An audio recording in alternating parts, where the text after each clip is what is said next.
Hey my lovely YouTubers, welcome back to my YouTube channel with me, your girl Morgan Tracy J. And today I'm coming to answer one of your guys' top questions for me. And I was like, before I run out, because I'm like literally packing up for the day, I'm like, let me go ahead and answer this question. So I got this question. They said, Morgan, you talked previously about how you went from leaving your 9 to 5 to working for yourself and working in the ministry full time. How was you able to do that? How was you able to come up with the income to leave your 9 to 5? Okay, so what I first did is this was, guys, I left my 9 to 5 almost like 3-4 years ago. It's so crazy sometimes to realize that I don't get up every day and do a normal day-to-day job, or it's sometimes really mind-boggling. I'm so grateful for this, but I want to tell you, I was working at a job where they were paying me around $2,000 a month, if I'm not mistaken. Yeah, right around $2,000 a month. And my side thing, which was the ministry, started making around the same amount. So I realized as long as I could replace that $2,000 a month every single month, I would be okay and I could leave it, because that means that job, the only way I was going to increase my income there was if I got a raise or I got a higher position. How long was that going to take?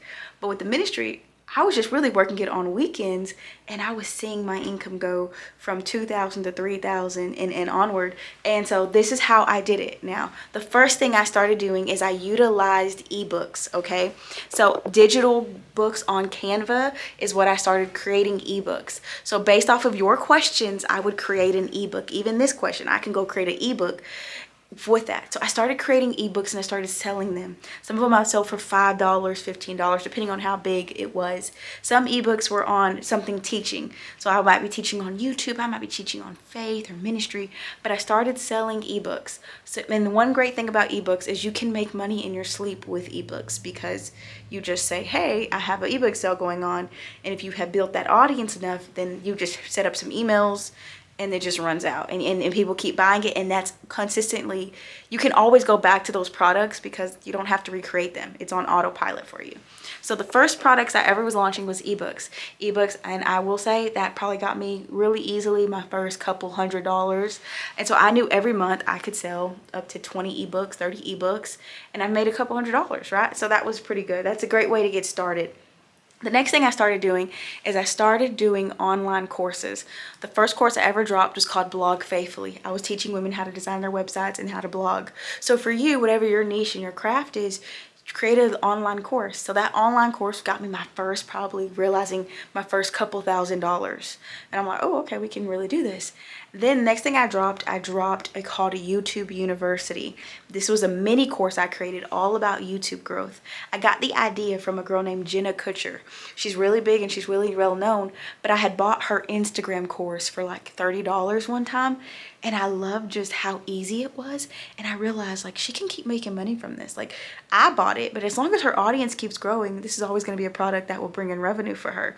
So I created YouTube University, and many of you actually have bought that. It's a mini course, and I've sold it for as cheap as $15 or as high as $49. So it's somewhere in that range. And at least once a month, I do a whole week where all I do to the new audience is I promote the YouTube University course, and that brings more income in the ministry.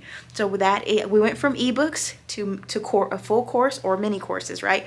So once I realized that these mini courses were great, I realized, why don't I take that same mindset for YouTube University, that little mini course I made, and I turn it into a subscription service?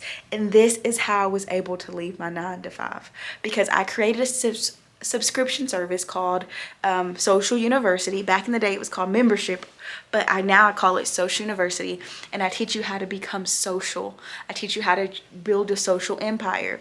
So inside Social University, it is a subscription service. So think of your Netflix, how Netflix charges you $12 a month and you get access to all these movies and all these TV shows, right?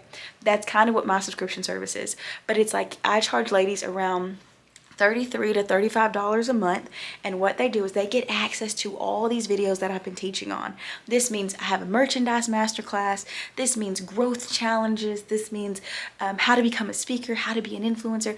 I break these things down into, I call them bundles, but every masterclass comes with multiple videos. It comes with guidebooks, worksheets, and all of that.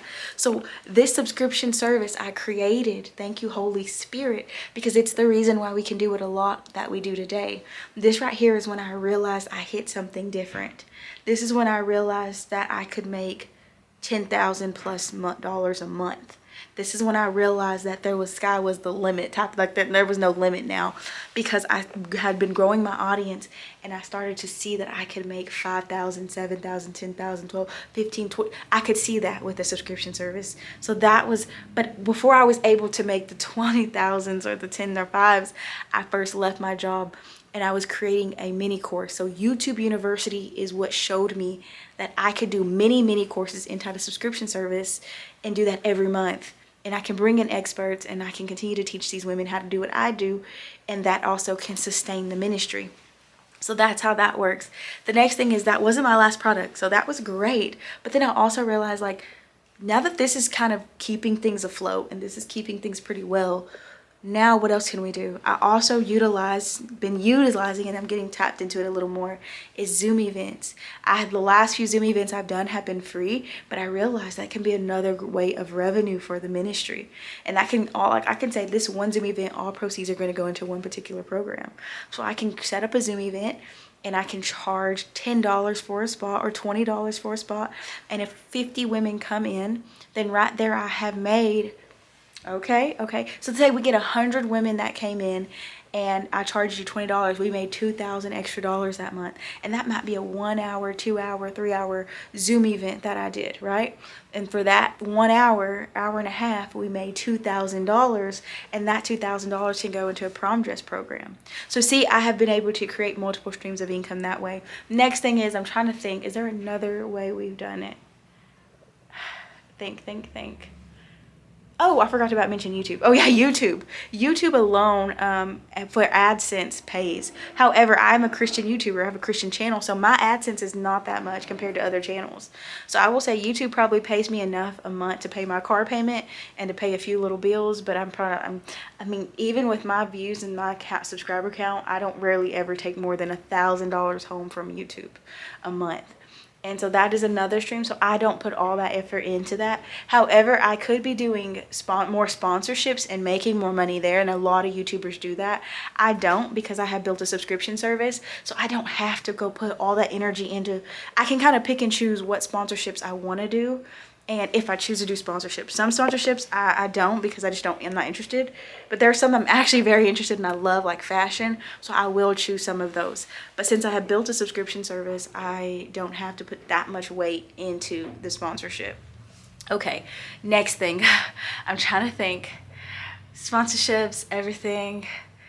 So the big key here is I kept going. So when I didn't have any money, I started with the ebooks, and from the ebooks I created a course, and the course was so big and bulky. Then I got the idea of a mini course thanks to Jenna Kutcher, and then I got the idea of a subscription service thanks to Carrie Green, She Means Business. So see, I was taking people's ideas, kind of like it was inspiring me, but I mean, like, there might be all about Facebook ads, and I know nothing about Facebook ads. So what I would do is I'd be like, oh my gosh, I love how she set this up all about Facebook ads. How could I make something very similar, but all about ministry, all about faith, all about growing on YouTube, all about building a ministry, all about the stuff I love. So I kind of took their concept and I put my spin on it with my content, my inspiration, and I turned it into what it is today. So hopefully that is the best way I can answer this. This is a question I get a lot, and sometimes I can be like really like, not gatekeeping, but sometimes I can be like, ooh, should I share this, you know? And yes, I should, because it could help somebody else out there. And so if you are somebody who is so interested in learning more things, I want to encourage you, check out my mentorship, check out Social University. I have a sale going on right now. Look at it, girl, check it out, because the whole reason we created this was to help ladies hone into their own gifts so they can do what I do, they can do it better, and they can continue to do even more. We have masterclasses on merchandise, ministry, becoming speakers, influencers. We have social media manager experts in there. We have how to build a nonprofit in there. We have a lot of masterclasses, a lot of stuff inside of that I know will bless you. So check it out. And thanks to the one that asked this question. Hopefully it answered a lot of you guys' questions.